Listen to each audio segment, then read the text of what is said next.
Romanos, capítulo de número 15.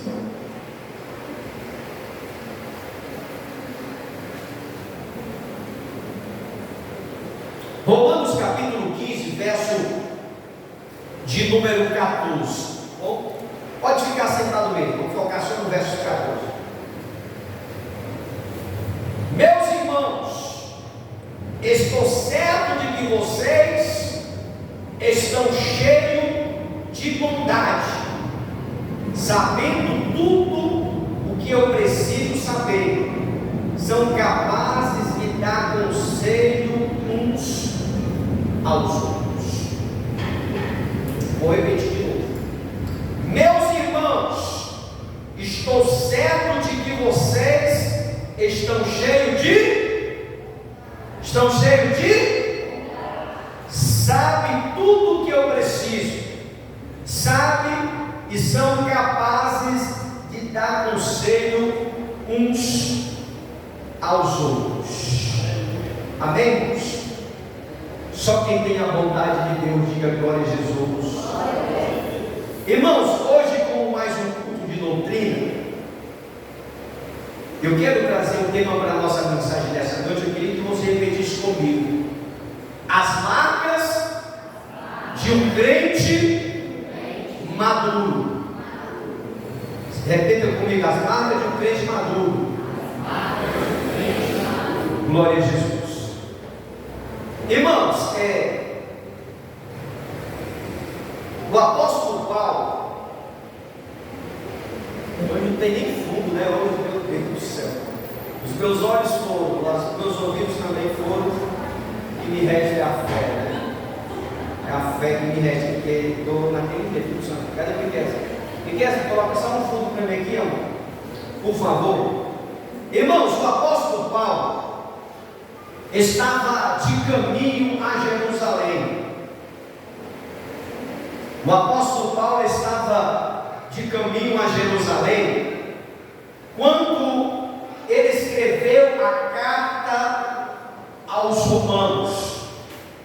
Vou repetir: Paulo estava indo a Jerusalém, e nesta viagem ele escreve a sua carta aos Romanos. E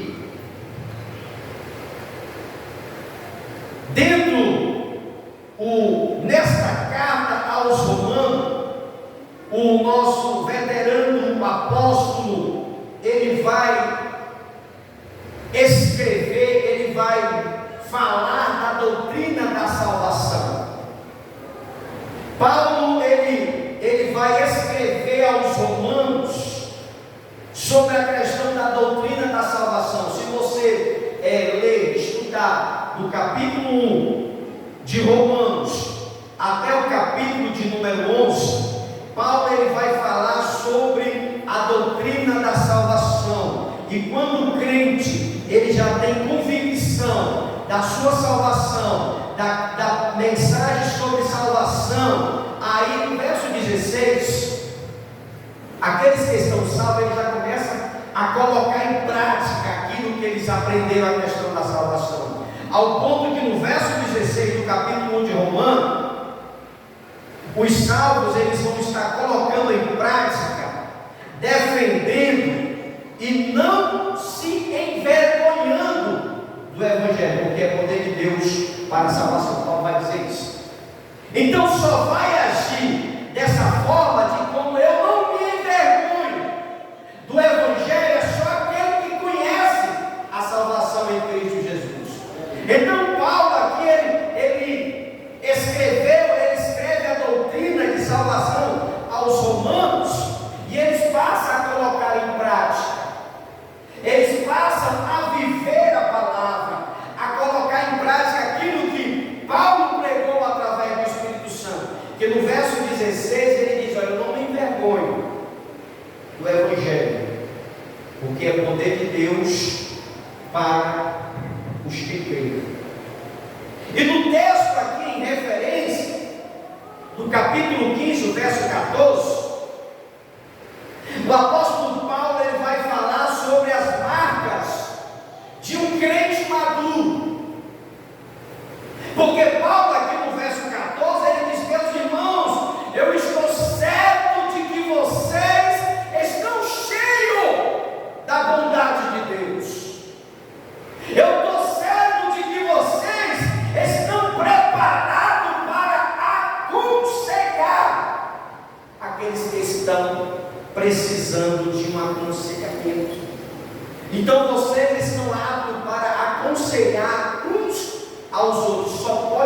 conselho quem é maduro.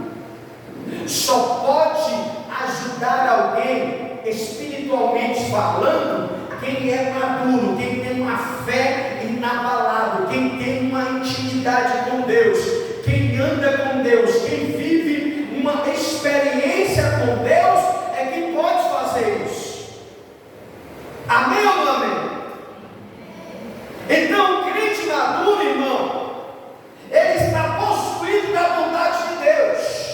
A vontade não é um tributo de Deus que só quem conhece a Deus e que é cheio do Espírito de Deus são possuidor desta vontade. Porque bom só existe um, que é Deus. Como aquele jovem rico falou: bom mestre, a Jesus disse: bom é o meu pai, o pai. Então bom somente Deus. Mas aquele que conhece a Deus, mas aqueles que são cheios do Espírito de Deus, aqueles que têm o Espírito de Deus, eles são possuídos de bondade.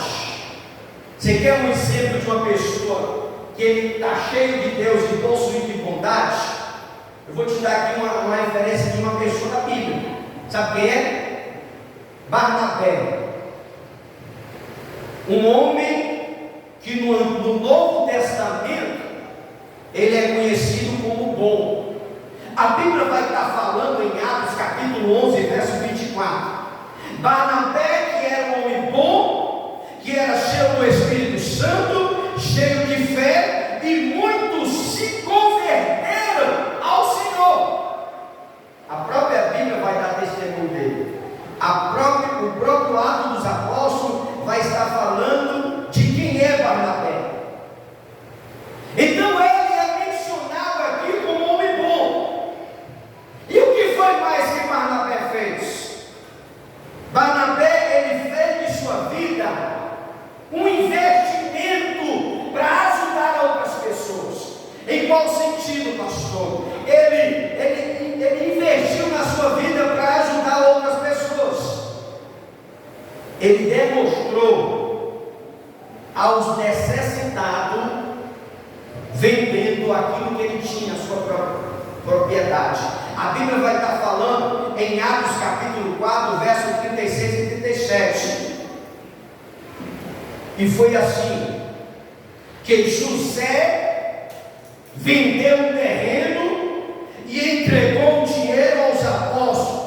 José, ele era levita, havia nascido na ilha de Chipre, e os apóstolos chamavam ele de Barnabé, filho, aquele que dava. Barnabé usou a sua vida para investir em outras pessoas e ajudando aos necessitados. Que foi mais que Barnabé fez, pastor? Quando Saulo foi rejeitado da igreja de Jerusalém, quem acolheu e apresentou os apóstolos? Barnabé. A Bíblia vai estar falando, irmão, em Atos capítulo 9, verso de número 26 e 27, que Saulo, ele foi para Jerusalém. Chegando em Jerusalém, ele tentou se ajuntar com os seguidores de Jesus. Ele tentou se aproximar dos discípulos, porém todos tinham medo dele, porque não acreditava que ele era o seguidor de Jesus. Ao que é que acontece? No verso 27, aí chega: então Barnabé veio ajudá-lo, apresentar o Saulo aos irmãos. Lhe contou como Saulo tinha visto Jesus, como o Senhor tinha se revelado a ele no caminho de Damasco.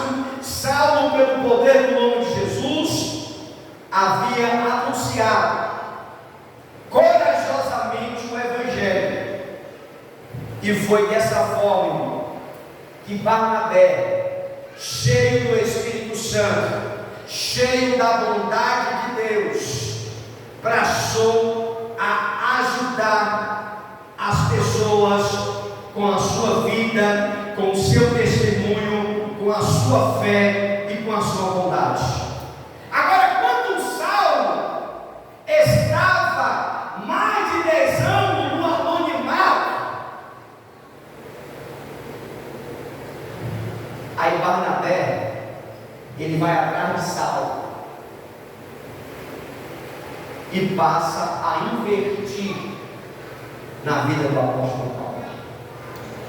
A Bíblia vai estar falando isso em Atos capítulo 11, verso de número 25.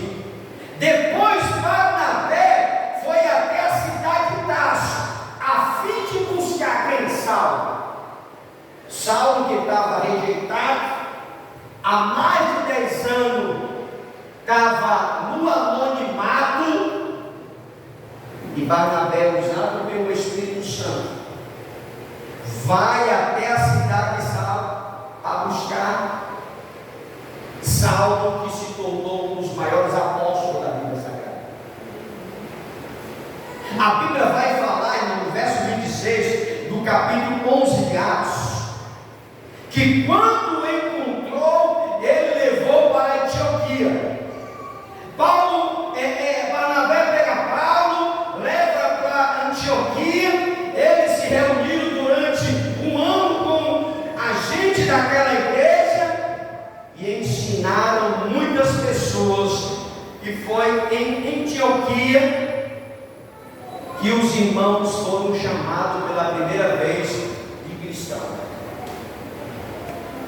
Mas olha o que o crente maduro faz. Ele investiu o seu tempo, o seu ministério, em benefício de outras pessoas.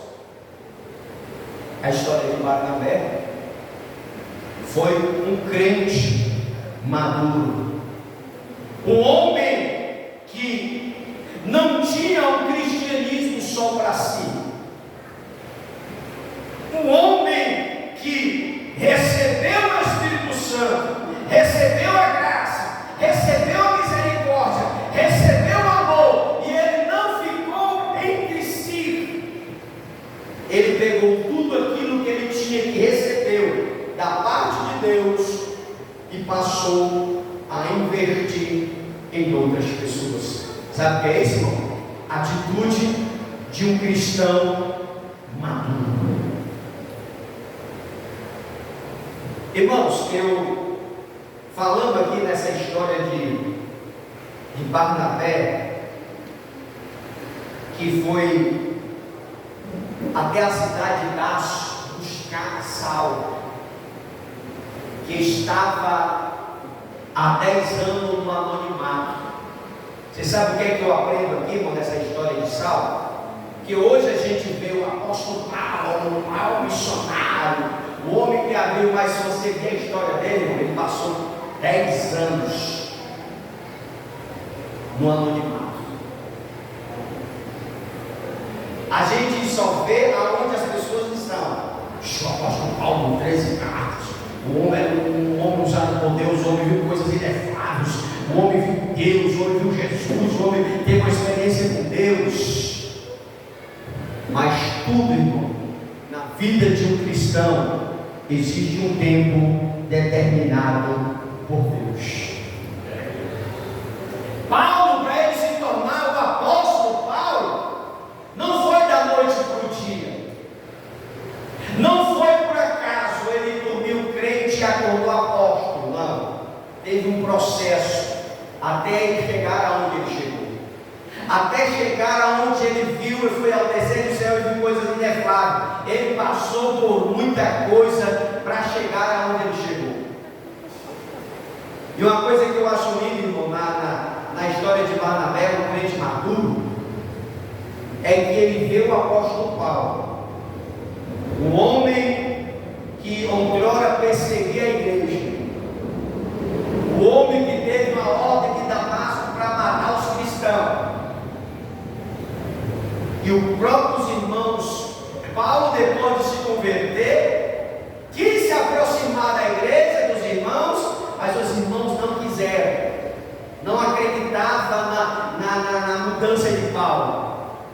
Aí Barnabé, um homem cheio do Espírito Santo, e diz assim: não, eu vou investir nele.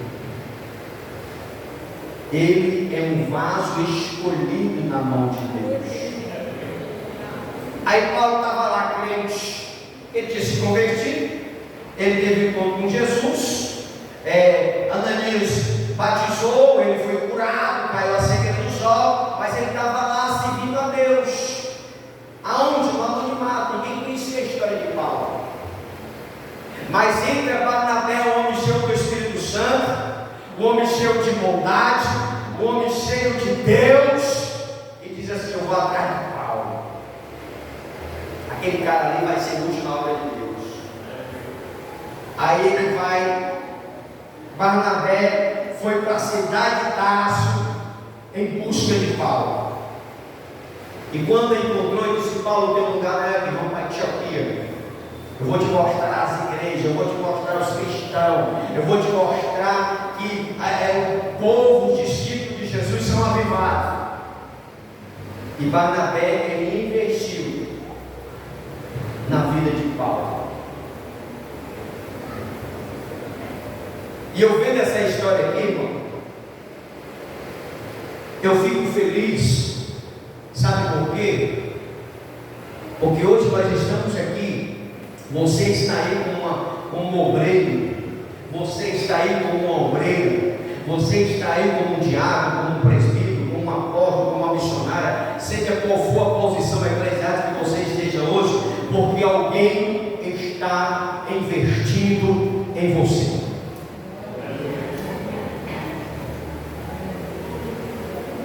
Todos nós somos preciosos na mão de Jesus. Eu me lembro, irmão, da época que nós entramos aqui na promessa. Eu estou aqui por causa dele, por causa de Jesus. E em segundo, irmão Diego, porque alguém investiu em nós. Nós estamos aqui por causa de Jesus, porque servimos a Jesus, porque adoramos ao Senhor, porque servimos ao Senhor. E em segundo lugar, estamos aqui porque alguém olhou para você e diz assim: esse aqui vai ser útil na obra de Deus. Eu estou aqui, irmão. Vocês estão aí.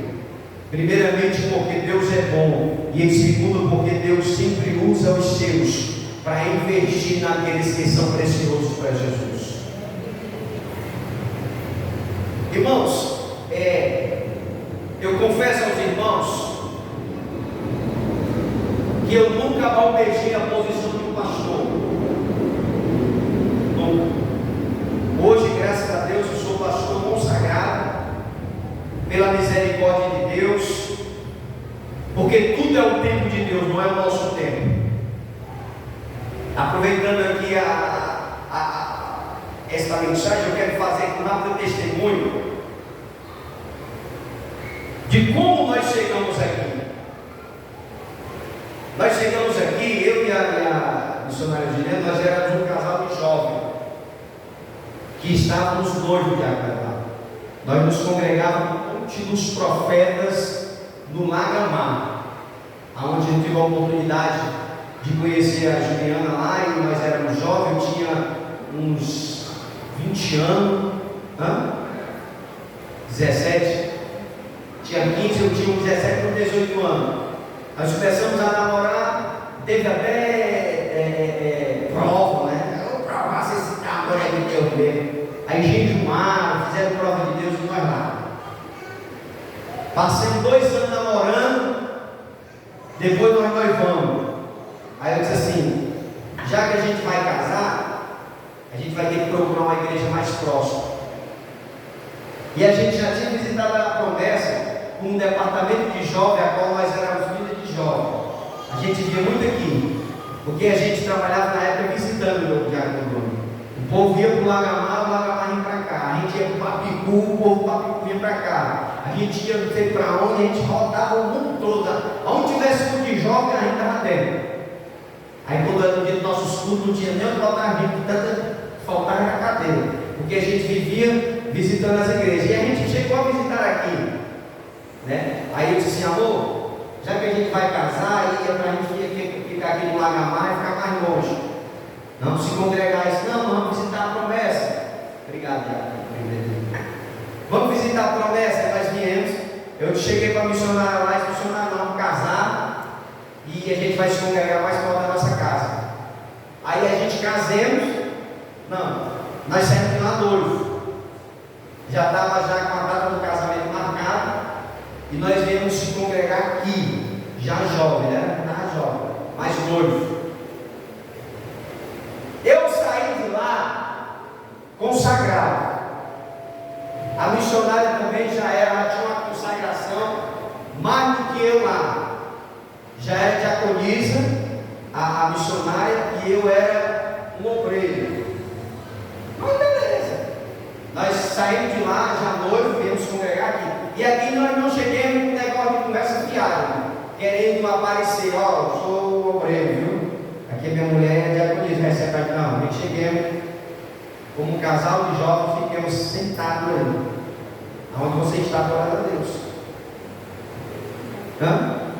Nessa época tinha uma divisão, a mulher de um lado, os outros do outro. Não podia estar assim, viu? Miguel e tu, e não era papai não, na época. Ele só tem tudo Miguel de homem, né? Mas na época tinha um lado só da mulher e um lado só dos homens. Dividiram a gente na igreja, mas beleza. Aí nós chegamos aqui como um mesmo casal de jovens, se preparando para casar, e a gente estava nos cultos todo dia. Todo dia a gente estava nos cultos. Aí o pastor chegou e disse assim: ei jovens, vamos botar vocês para cuidar dos jovens. Vocês são muito esforçados para a igreja, vocês estão o dia todo culto. Aí beleza, nós estamos aqui para servir ao Senhor. Aí nós começamos para cuidar dos jovens. Foi missionário.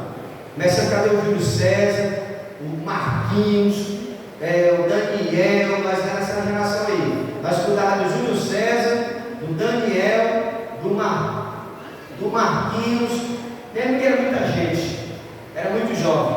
O irmão do Daniel, assim que era mais de 30, 40 jovens para a gente aqui. E a gente trabalhando com o jovem, aí o pastor foi dizendo, passou-se o ano, nós casemos. O pastor fez aqui o nosso casamento aqui mesmo na promessa. Aí pronto, depois que nós casemos, aí Deus foi abençoando. Aí todo dia nós estávamos na igreja, todo dia nós estávamos servindo, todo dia nós estávamos adorando, todo dia nós estávamos aqui. Escola bíblica aqui de Agricultura era de 8 da manhã no domingo. A gente vinha, o culto, 1h da tarde tinha ensaio dos jovens, o grupo de louvor, tinha o grupo do ensaio dos jovens, e 7 horas da noite era o culto. Todo dia nós estávamos aqui, todo dia. Aí Deus foi nos abençoando. Aí chegou, passou poucos meses de casado. Aí o pastor disse: pastor Miro, eu vou te consagrar ao obreiro. Aí isso é sério, pastor? Amém. Esse dia a consagração de obreiro, eu já era obreiro. Mas eu deixei Deus usar as pessoas, irmão. Não quero usar Deus, eu quero deixar Deus usar as pessoas. Aí o pastor nos consagrou obreiro. Aí eu fui trabalhando. Aí quanto mais consagração, mais eu me enchia de Deus, mais eu queria estar na igreja. Resumindo, passou-se um ano, recebi o ministério de diaconato. E quanto mais eu era consagrado, mais as pessoas ficavam chateadas.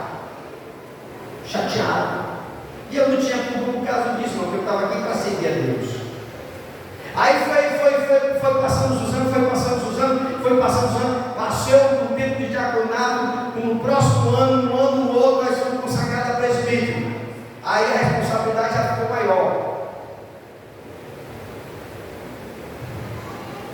E eu louvando a Deus, agradecendo a Deus pelas oportunidades, e quanto mais eu recebia a consagração, mais eu me aproximava de Deus, mais eu estava na igreja, mais eu estava para servir a Deus.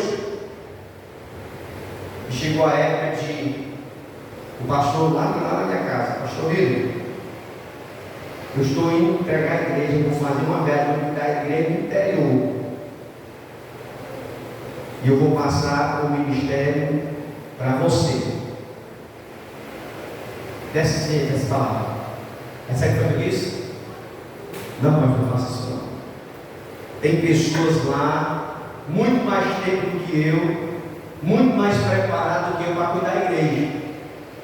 Mas é que foi isso? mas Deus está mandando dizer que é você. Aí eu disse assim: não, irmão, eu não, esse trabalho aí não dá para mim. Não, pastor, já com os amigos, já como você não quer, para não ficar no que eu estou querendo, eu vou fazer um sorteio. Vou sortear você e mais outro pastor. Aí colocamos eu e o pastor Francisco. Botaram aqui a igreja todinha para fazer a votação. O meu voto e o voto da Juliana foi para o pastor Francisco, porque eu não queria estar na frente da obra. Resumindo, o pastor presidente chegou aqui, ele olhou os pontos e disse: a igreja está dividida.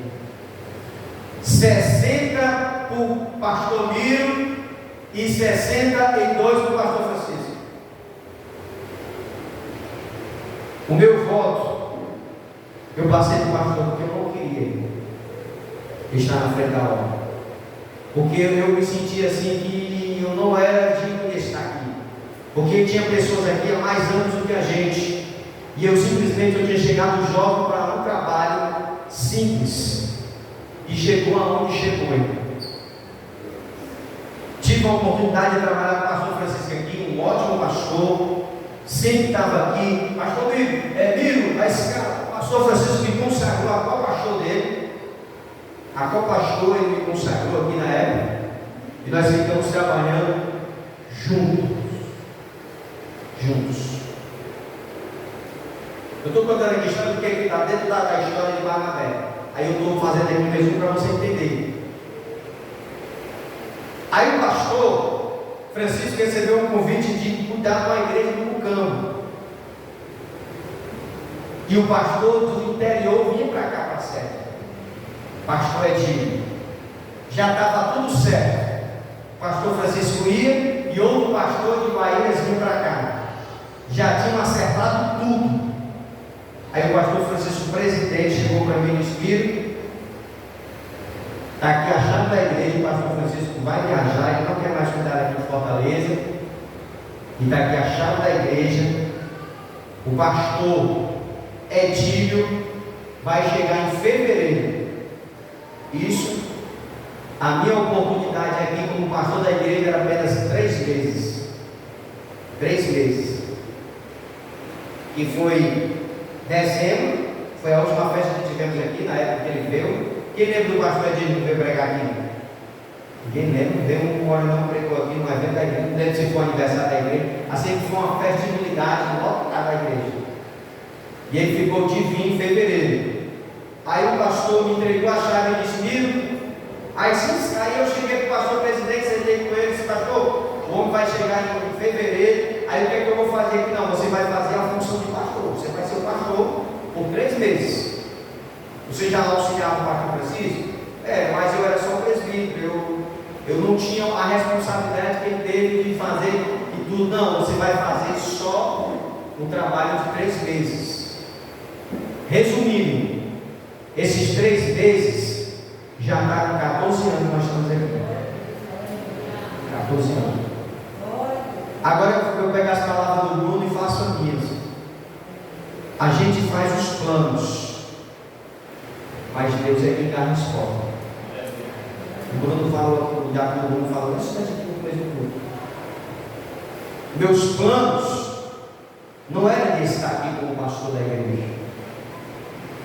Você vê que desde cedo a gente vem renunciando, mas não é aquilo que a gente quer, é aquilo que Deus quer. E o pastor, não sei o que foi que deu com o Edinho, que ele não veio, e ele chegou em fevereiro. Eu liguei para o pastor que na época tinha muitas pessoas para ser batizado, tinha pessoas para ser casado, e a gente estava esperando o pastor. Pô, pastor, eu quero batizar. Estava vindo o pastor aí para batizar vocês. Pastor, eu quero casar. Mira, eu quero casar. Está vindo aí o pastor para casar vocês. Aí passou fevereiro e o homem não chegou. Eu liguei para o pastor presidente. Pastor presidente, e o homem não vai dar mais certo, pastor. É o senhor que vai ficar aí. Aí ele veio e apresentou a minha pessoa e a minha obreira, a missionária Juliana, como o pastor dessa igreja. E hoje, irmão, eu vejo todo esse movimento acontecer.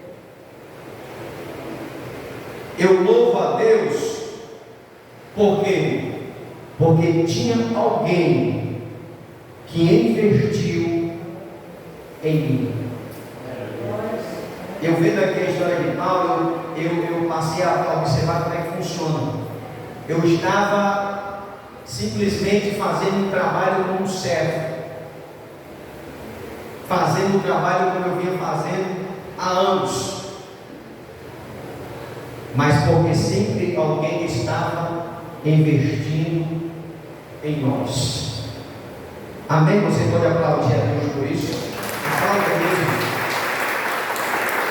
Eu não estou aqui, irmão, eu não desci aqui de paraquedas. Aqui a gente tem uma história que pode não ser muito boa para alguns e muito boa para outros, mas que se foi assim foi. Porque a missionária que não deixa a missionária que está aqui comigo desde cedo, sabe de onde nós viemos, sabe de onde nós chegamos. E Deus colocou no meu coração para fazer aquele simples memorial ali, que para muito pode não significar nada, mas é para mostrar, irmão, que a igreja da promessa ela tem uma história. A história não começou comigo, a história começou com eles lá. Eu estou aqui somente sendo um canal de Deus, como também eles foram um canal de Deus. Nós estamos aqui simplesmente só dando continuidade à obra de Deus. Então a obra não é minha, a obra não é do pastor Miro, não é do presbítero, não é do diácono Bruno, não é do diácono Eduardo, não é da missionária, a obra é de Deus. Então tudo que você for fazer aqui na igreja, não pense que está fazendo o pastor Miro. É Deus, é para Deus. Eu contei aqui a história desde o início de como nós chegamos aqui, como nós estamos até hoje. Nós estamos aqui, é por Ele e por causa dele são todas as coisas. E Barnabé, ele vai para a cidade de Tarso em procura de Paulo. Ele leva Paulo para apresentar na igreja de Antioquia, reúne os irmãos, o culto acontece, muitos ensinamentos, pessoas foram abençoadas. E pela primeira vez, neste culto que Paulo foi, os seguidores de Jesus foram chamados a primeira vez de cristãos. Barnabé, ele foi um crente maduro, com a sua vontade, com o Espírito Santo. Ele não pensou em si mesmo, mas ajudou os necessitados nas suas necessidades. Nós, como cristãos, irmão, para se tornarmos crentes maduros, a gente não pode pensar só em nós. Eu não posso pensar só em mim. Eu tenho que pensar nas demais pessoas. E hoje nós estamos vivendo uma época, irmão, que as coisas é diferente. Hoje a gente consegue uma pessoa, a obreiro, seja qual for o cargo da igreja, as pessoas fazem se afastar da igreja. Mas comigo não foi diferente. Quanto mais eu recebia responsabilidade da parte de Deus e do pastor, mais eu queria estar na igreja. Quantas vezes eu rasguei essa pele em costura? Calma, amor, estamos atrasados, nós não tivemos o culto. Mulher com bucho de Isaac. Era na chuva, era no sol, meu irmão, não tinha tempo ruim não. Aí o Isaac nasceu, dificultou? Não, dificultou nada. O menino, com poucos meses de nascido, na merda, os pontos do tamanho. Bem devagarzinho, ponteada, o menino nos braços. Nós estávamos na igreja. Irmão, não é por acaso, irmão, que as coisas acontecem. Deus vê o esforço do diácono, Deus vê o esforço da diaconisa, Deus vê o esforço da obreira, Deus ele vê o esforço do obreiro, Deus ele vê o esforço das pessoas. Deus ele não vai chamar pessoas irresponsáveis. Deus só chama pessoas que tenham condição de fazer a obra. Miqueias nasceu, dois meninos pequenos. Miqueias, o Filipe, com 1 ano de acamado. Miqueias nasceu. É um menino com 1 ano e a mulher fugiu do povo. Nós a gente está na igreja. Está na igreja, todo dia. Miqueias nasceu, aí pronto. Aí ficou a guerra do Filipe, do Miqueias com Isaac. Isaac estava com ciúme, mas ficou aquele negócio. Arranjou o carrinho e botou todos os dois deles. Pastor Zé amigo. Hã? Pastor Zé arranjou um carrinho, nós botamos os dois dentro, Filipe e Miqueias, o Isaac e o Miqueias. Ficou aonde ficou melhor, viu, para ir para a igreja? Porque ficou os dois dentro do carro, só alegria.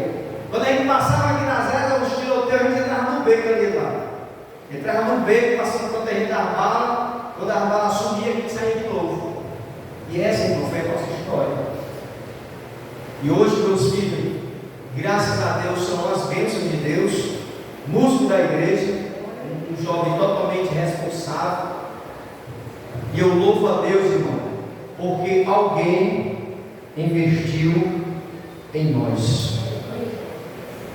Por isso, irmão, que eu sempre louvo a Deus e peço aos irmãos, valorize a oportunidade que Deus está te dando. Se é um obreiro, agradeça por essa posição. Se é um diácono, agradeça por essa posição. Se é um porteiro, agradeça por essa posição. Porque no tempo certo, no tempo determinado por Deus, Deus ele vai nos honrar. Deus ele vai nos honrar. Então Barnabé, ele teve uma atitude de um crente maduro. Um crente maduro, irmão, ele não basta somente ser um cristão maduro. Ele tem que ser um crente verdadeiro. Ele busca não apenas o crente verdadeiro, ele não deve prender nem para a direita e nem para a esquerda. Ele tem que estar focado naquilo que Deus tem para a vida dele. Um crente maduro, ele não pode estar nem na direita e nem para a esquerda. Ele tem que olhar somente para o alvo. Olhar somente para o autor e consumador da sua fé, que é Jesus.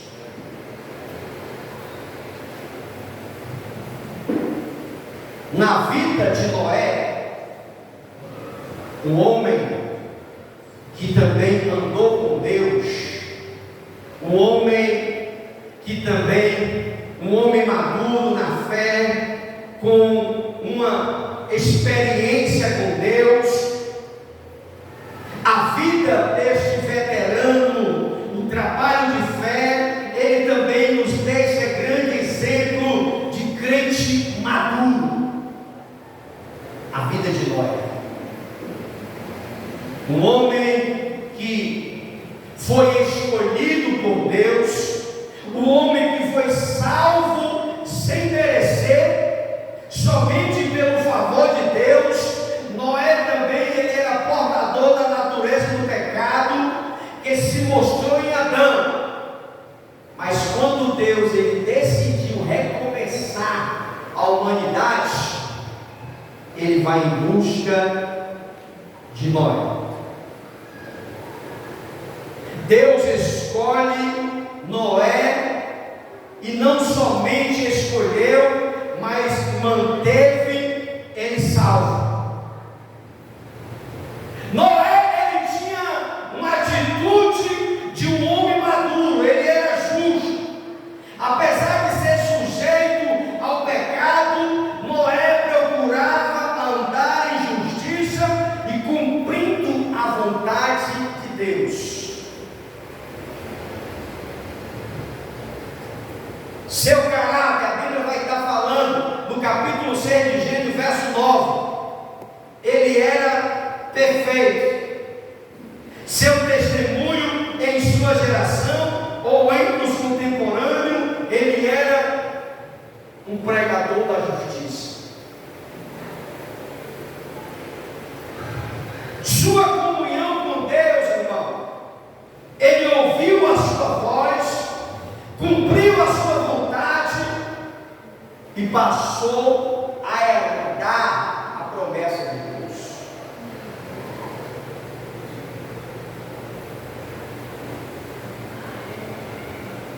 Um cristão, ele tem que crescer tanto na graça como também no conhecimento. O cristão, ele tem que estar sempre pronto para pregar, para ensinar, para doutrinar, para cantar, para orar, para visitar. Ele tem que estar sempre pronto para toda a boa obra.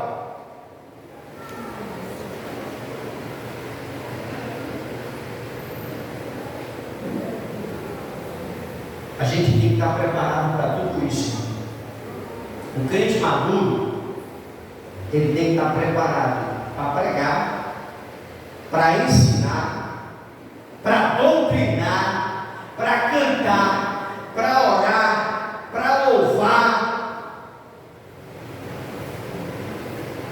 E também ele tem que ser um obreiro aprovado por Deus.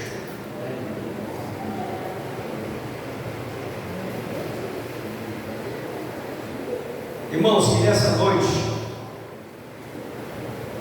você venha olhar para dentro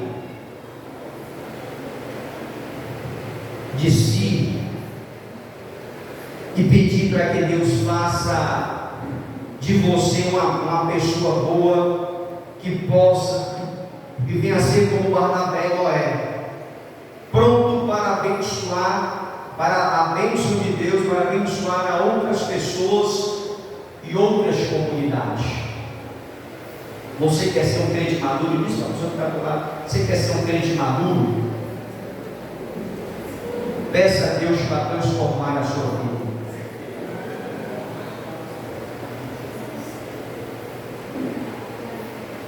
Porque o crente maduro, irmão, são todo aquele que sabe discernir o tempo de Deus.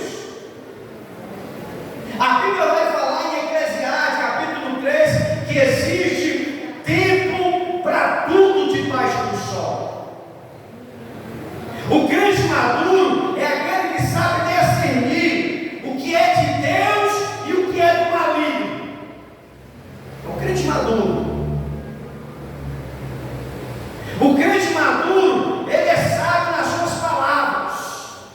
Você sabia disso? Irmãos, olha, se as suas palavras, lembra isso aqui, for melhor do que o seu silêncio, fale. Se as palavras que você for pronunciar for melhor do que o silêncio, você está para falar, mas se não for, irmão, fica calado. Porque o crente maduro, o crente sábio, ele tem que ser maduro em suas palavras. O crente maduro é aquele que sabe ouvir um sim e um não. É o crente maduro. O crente maduro, irmão, é aquele que quer ver o bem das pessoas. É aquele crente que não pensa somente em si. O crente maduro é aquele que quer ver o bem das pessoas, que quer ver o crescimento da igreja. Ele está fazendo tudo para que haja paz, mesmo em situações difíceis. Ele sempre procura manter a paz com todos. A Bíblia vai estar falando em Romanos capítulo 12, verso 18: se possível, quanto depender de vós, tenha paz com todos os homens.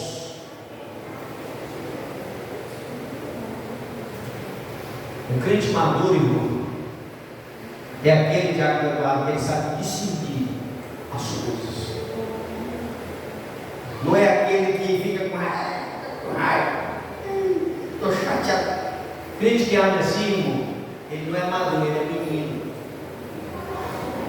Porque o crente que é maduro, ele sabe a hora certa de falar e a hora certa de ficar calado.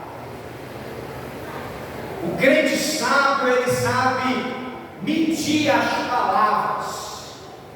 Até para nós que prega, para nós que ensina, para nós que dá aula, para nós que ministra, a gente temos que vigiar naquilo que vai falar. Porque um sermão ele pode ser tremendo, mas a gente pode destruir ele com uma palavra. Então a gente tem que ter discernimento com as nossas palavras. Mas é necessário, irmão, que a gente venha crescer na graça e no conhecimento. Amém, irmãos? Você quer ser um crente maduro? Diz para a pessoa: você quer ser um crente maduro? Eu já sou bem maduro, 50 anos. Não, ninguém está falando de velhice, meu irmão. Ninguém está falando de idoso, não. Ninguém está falando de crente maduro. Crente maduro é aquele que a pessoa pisa no pé dele e ele: oh, glória a Jesus. Deixa eu te dar um abraço aqui, irmão. Crente maduro. Crente não é carro, isso aí é crente carnal. Crente que não está no Espírito. Crente maduro, ele tem que ter o discernimento de saber o que é que vem de Deus e o que não vem.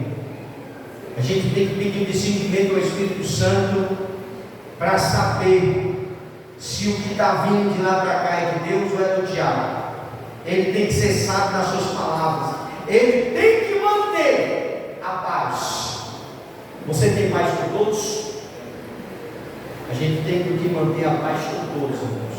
Mesmo em situação difícil, eu tenho que ter paz com uma pessoa que está lá fora.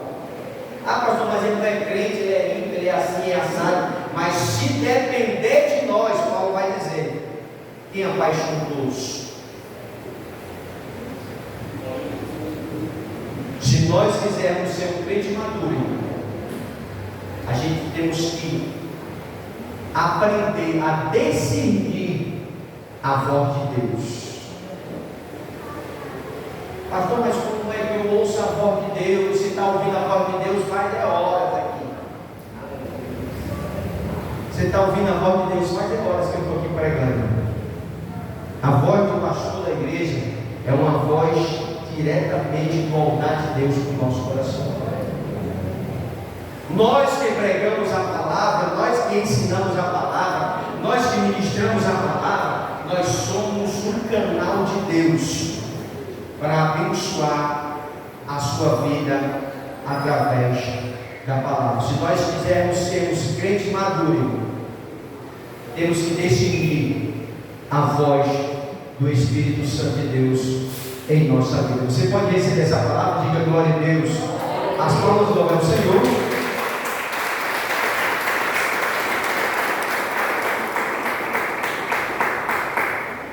Glória a Deus. Eu quero convidar o grupo para estar louvando ao Senhor.